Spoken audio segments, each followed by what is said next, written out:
Assalamualaikum warahmatullahi wabarakatuh. Halo semuanya, perkenalkan nama saya Tasya Novriani dengan NIM G1D1210189, nomor absen 15, kelas D. Saya berasal dari program studi Ilmu Kesehatan Masyarakat, Fakultas Kedokteran dan Ilmu Kesehatan Universitas Jambi. Hari ini saya akan menjelaskan materi dasar ilmu kesehatan masyarakat yang berjudul Pelayanan Kesehatan Primer dan Pembangunan Kesehatan di Indonesia. Selamat menyaksikan. Baiklah, pelayanan kesehatan primer. Apa sih pelayanan kesehatan primer itu?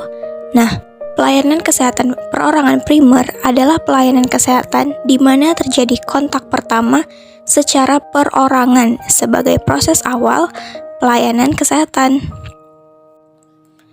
Nah, selanjutnya ada fungsi. Fungsi utamanya adalah mengatasi masalah kesehatan yang belum jelas batasnya, mengobati penyakit ringan, mengelola penyakit kronis, dan mencegah penyakit, serta melakukan promosi kesehatan. Pelayanan kesehatan primer merupakan pondasi dan bagian terbesar dari sistem ini, serta berfungsi sebagai mitra masyarakat dalam menerapkan perilaku hidup sehat, memelihara kesehatan, dan sebagian masalah kesehatan sehari-hari.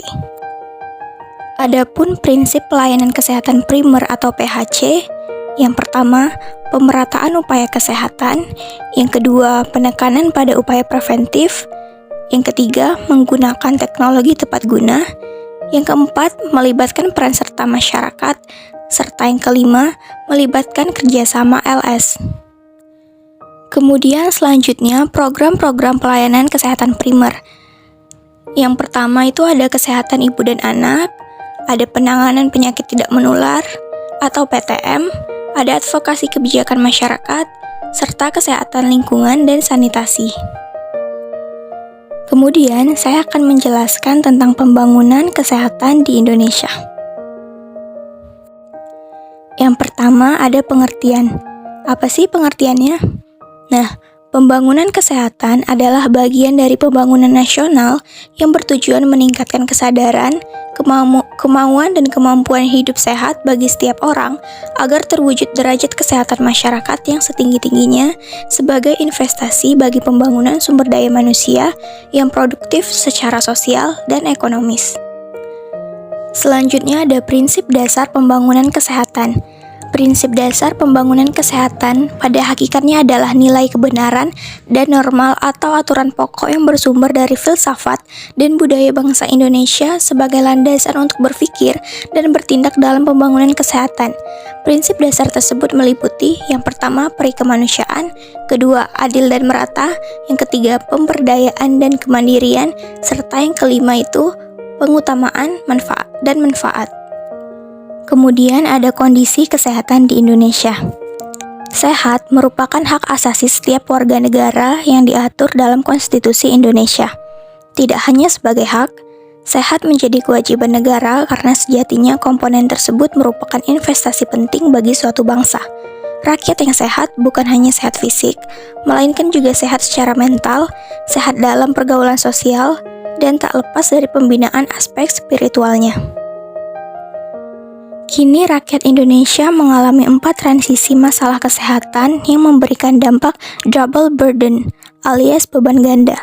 Keempat transisi tersebut adalah transisi demografi, epidemiologi, gizi, serta transisi perilaku. Transisi demografi ditandai dengan usia harapan hidup yang meningkat berakibat penduduk usia lanjut bertambah dan menjadi tantangan tersendiri bagi sektor kesehatan karena meningkatnya kasus-kasus geriatri. Sementara itu, masalah kesehatan klasik dari populasi penduduk yang bayi, balita, remaja, dan ibu hamil tetap saja belum berkurang.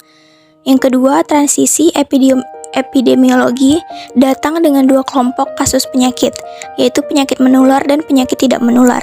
Penyakit menular seperti tuberkulosis, malaria, demam berdarah, diare, cacingan, hepatitis virus, dan HIV tetap eksis dari tahun ke tahunnya. Transisi ketiga terjadi pada sektor gizi. Di satu sisi, kita berhadapan dengan kasus penduduk gizi lebih, kegemukan atau obesitas, sementara kasus gizi kurang masih tetap terjadi. Sedangkan transisi yang keempat adalah pada pola perilaku atau gaya hidup. Perilaku hidup modern atau lebih tepatnya sedentary mulai menjadi kebiasaan baru bagi masyarakat. Gaya hidup serba instan, termasuk dalam memilih bahan pangan, dan kurang peduli aspek kesehatan. Sementara sebagian yang lain masih percaya mitos-mitos yang diwariskan berkaitan dengan sakit sehatnya seseorang. Kondisi kesehatan di Indonesia dipengaruhi oleh banyak hal. Faktor-faktor yang mempengaruhi kesehatan secara umum yaitu gaya hidup, lingkungan yang tercakup dalam sosial, ekonomi, politik, budaya, pelayanan kesehatan, dan faktor keturunan. Sementara menurut penelitian tahun 2009, status kesehatan di Indonesia dipengaruhi oleh tingkat pendidikan, daerah tempat tinggal, perilaku merokok, serta perilaku aktivitas fisik. Terima kasih semuanya. Mungkin itu saja yang dapat saya sampaikan. Kurang dan lebihnya mohon dimaafkan. Saya akhiri. Wabillahi taufik wal hidayah. Wassalamualaikum warahmatullahi wabarakatuh.